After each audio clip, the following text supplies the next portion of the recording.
Welcome to Malifaux University. 408. Terrain. Destructible, severe, and hazardous. Malifaux is a rich, immersive experience with intricate models. When well-painted models are put on a well-decorated table, the game is even better. Terrain can be tricky, and it comes with many layers of rules that affect gameplay. This video will explain what destructible, severe, and hazardous terrain does. Video 407 covers dense and concealing terrain. Video 409 addresses terrain with the impassable and climbable characteristics. And Video 410 covers height and blocking and the shadow those traits create. This applies to terrain that is placed on the table during setup, or markers that are created or dropped during gameplay that have these characteristics and therefore are considered terrain. Destructible terrain, quite simply, is terrain that can be removed with the slam general action. This is usually applied to crates, sections of fences, and other fragile items that otherwise block movement or line of sight. When a model is within 1 inch of a piece of destructible terrain, the slam general action can remove one such piece of terrain. If there is more than one piece of destructible terrain within range, the player must choose only one to remove. If a model or marker is on top of that piece of terrain, it falls straight down to the surface of the playing area, taking damage if appropriate. As is normal in Malifaux, there are models with actions and abilities that break these rules. Union miners, for instance, have the demolitionist ability, which allows them to remove all destructible terrain within an inch of themselves when they start their activations. Other models, like Sadir Ulchabal, have the blow it to hell action, which drops a blown apart marker, which also removes all nearby destructible terrain. For everyone else, though, they have to either live with the terrain or remove it one piece at a time with slam. Severe is a term often heard in Malifaux and can refer to the strength of a card or the amount of damage dealt by an attack. In regards to terrain, there are no variables involved, but there is some math.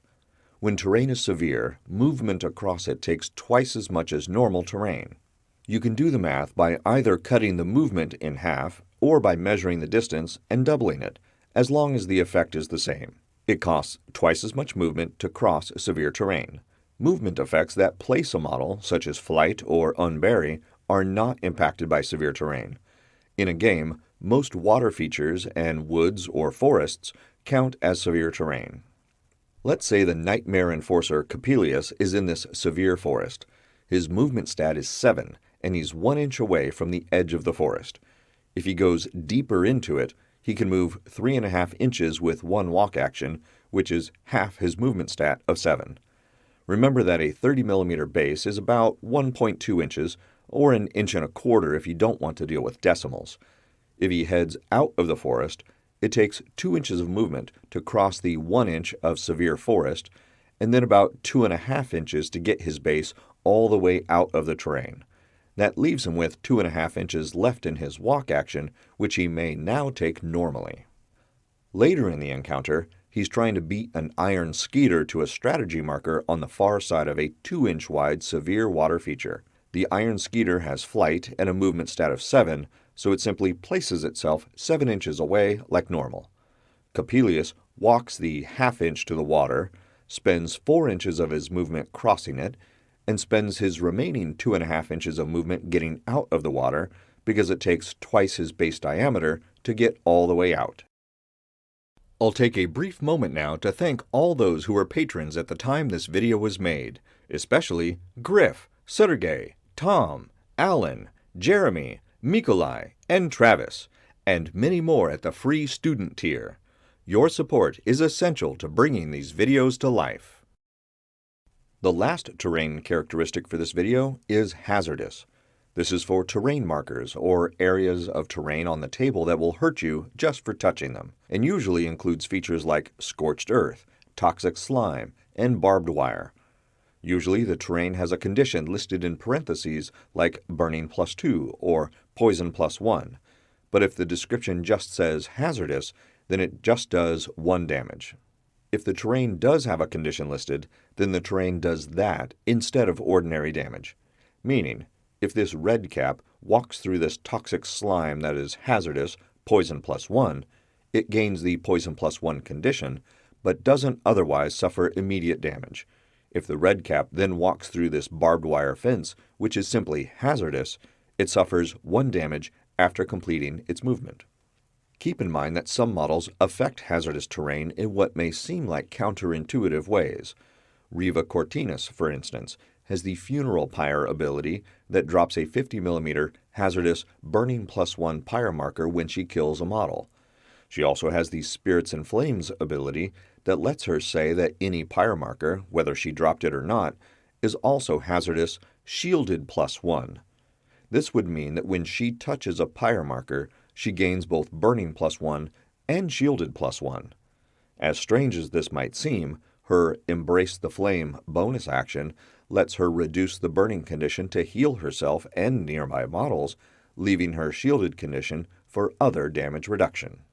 Just like a model cannot be affected by more than one aura of the same name, a model cannot be affected by more than one terrain marker with the same name.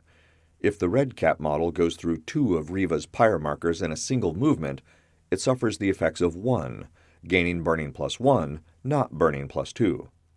This does not apply to terrain on the table that is not a marker. So if there were permanent fire pits marked on the table that counted as hazardous Burning +1, and the puppet ran through 2 of them in a single movement, it would finish the movement with Burning +2, or Burning +3 in this case, where the red cap already gained Burning +1. The timing of when to resolve the effects of hazardous terrain are particular, but don't have to be confusing. The main idea to remember is that the effects set in after the current action or ability is resolved.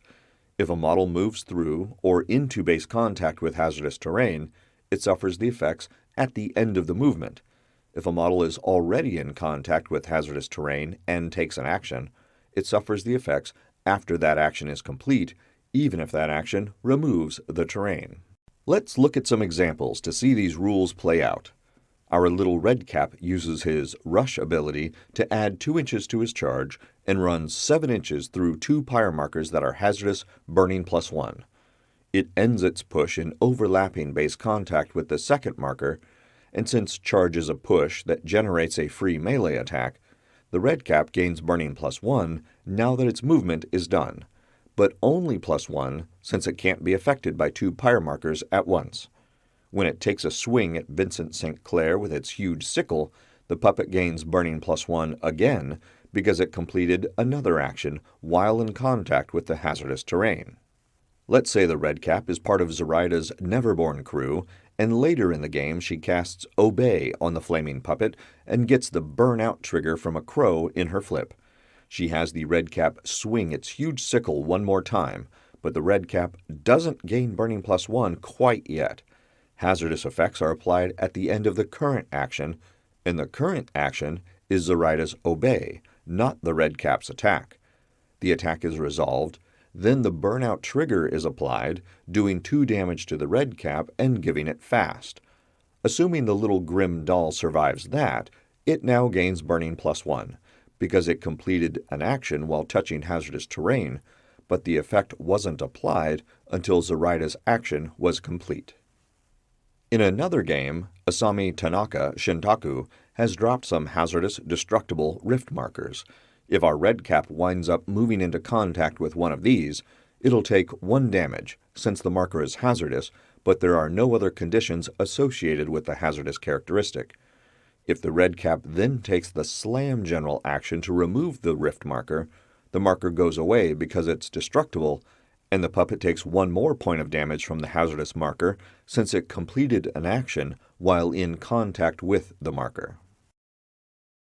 The last situation in which a hazardous marker can do damage to a model is when the marker is moved into contact with 1 or more models.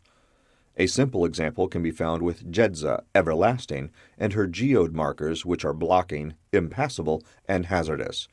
If she has one of these on the table, she can target it with her Dredge Up tactical action to move it up to 4 inches. Since it's impassable, it cannot overlap or pass through other models. But let's say she moved it into base contact with both of these red caps.